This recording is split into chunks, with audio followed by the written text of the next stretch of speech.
اور جو گزشتہ روز فیصلہ کیا گیا ہے اس کے حوالے سے دیکھیے میں پارٹی کی لیڈرشپ میں نہیں ہوں اور نہ ہی میرا ان سیاسی فیصلوں کے ساتھ کوئی زیادہ تعلق ہے، نہ کوئی لینا دینا ہے۔ میں بھی آپ لوگوں کی طرح ایک پاکستانی ہوں اور میں اسی طرح آبزرو کرتی ہوں جس طرح آپ لوگ کرتے ہیں۔ یہ آپ کو علی امین صاحب سے پوچھنا ہوگا، ان کی ضرور کوئی مصلحت ہوگی۔ اچھا، یہ بتائیے گا کہ آپ نے کافی زیادہ فیس کیا جیل میں اور اس کے بعد ابھی آپ شہریت چھوڑ کے پاکستان میں باقاعدہ تحریک انصاف کو جوائن کر رہی ہیں۔ دیکھیں میں پاکستان تحریک انصاف اور عمران خان کی ہمیشہ سے میں نے پہلے کبھی جوائن نہیں کیا تھا، لیکن اب میں اس کا ایک حالات جس طرح بھی ہوئے، جو کچھ بھی ہوا، جو کچھ بھی میں نے فیس کیا، اور جیسے میں نے کہا کہ سپورٹر تو میں ہمیشہ ہی عمران خان کی تھی، ووٹر بھی میں ہمیشہ عمران خان کی ہی تھی، تو اب میں اس جو ان کی پارٹی ہے اس کا حصہ بھی بن چکی۔ سامنے کوئی کراؤڈ تھا، نہ وہ کسی کو اشتعال دے رہی تھی، اور ان کو وہاں سے اٹھا کے ادھر لے آیا گیا ہے اور اب ریمانڈ دی جا رہی ہے بس کھینچنے کے لیے۔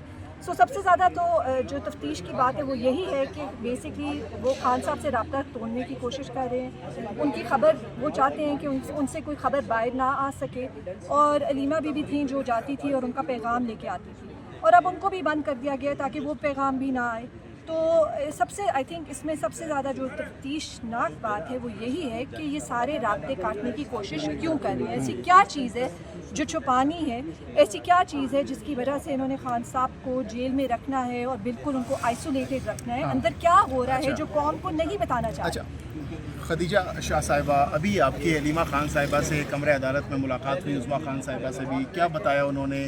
کیا ان کے دل کے اندر ہے؟ کیا آج تو موقع ہی نہیں ملا بات کرنے کا، کیونکہ آپ نے دیکھا کہ کیسے پولیس والوں نے ان کو کھینچ کے وہ ہم سے لے کے ان کو گئے، انہوں نے ان کو آج بات کرنے کا موقع تک نہیں دیا۔ سو آج تو میری کوئی اتنی زیادہ بات نہیں ہو سکی، بٹ مورال کیسا تھا؟ حوصلہ ہی ان کا مورال ہمیشہ بہت زیادہ اپ ہوتا ہے، وہ بہت زیادہ جسے کہتے ہیں نا بریو اور کریجس خاتون ہیں، وہ کبھی بھی مایوسی کی بات نہیں، ہاں عمران خان کی بہن ہے بالکل ویسی ہی ہیں، اور کبھی بھی انہوں نے مایوسی کی بات نہیں کی، اور کبھی بھی انہوں نے یہ نہیں کہا کہ مجھے یہاں سے نکالو۔ ہمیشہ ان کا میسج یہی ہوتا ہے، خان کی بتائیں اس کے کیا حالات ہیں،